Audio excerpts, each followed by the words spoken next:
الماتش اللي قدمو وليد الركراكي ضد منتخب نيجيريا حقيقة يدرس. انا جاني هذا الماتش هذا وكأنه هربان من الماتشات ديال كأس العالم قبل 4 سنين دابا. البارح دخل بالضغط متوسط بالطريقة تتدرج من 4-1 4-1 إلى 4-2 3-1. خلى الدفاع ديال المنتخب النيجيري بدون ضغط، قفل الزوايا التمرير على ارتكاز بأيوب الكعبي والصباري والخنوس، قفلوا الزوايا التمريرات في العمق، والأجنحة دياز والزلزولي للتمركز ديالهم أولا توجيه اللعب إلى الأطراف، وثانيا إلى خرج أخنوس والصباري يضغطوا هما اللي كيقفلوا الزوايا أو كيدوبليو على الصباري وأخنوس باش ما يلحقوش تمريرات المنتخب النيجيري إلى الأمام. والنتيجة أن المنتخب النيجيري طولة 120 دقيقة ما قدرش يسدد إلا تسديده وحده على المرمى، وهذا بحد ذاته انجاز كبير للوليد الركراكي.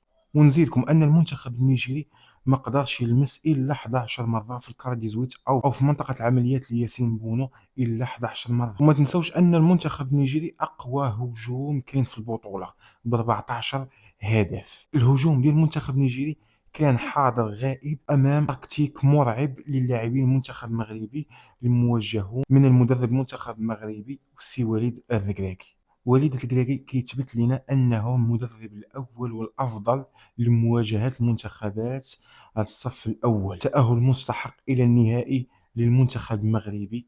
مبروك علينا، مبروك علينا كاملين. ان شاء الله تكون كوب دافريك ديالنا كمغاربه نستحقوها. الاخوان ما تنساوش بارطاجيو وتعطيونا الراي ديالكم في التحليل، ونتلاقاو ان شاء الله في الماتش الجاي.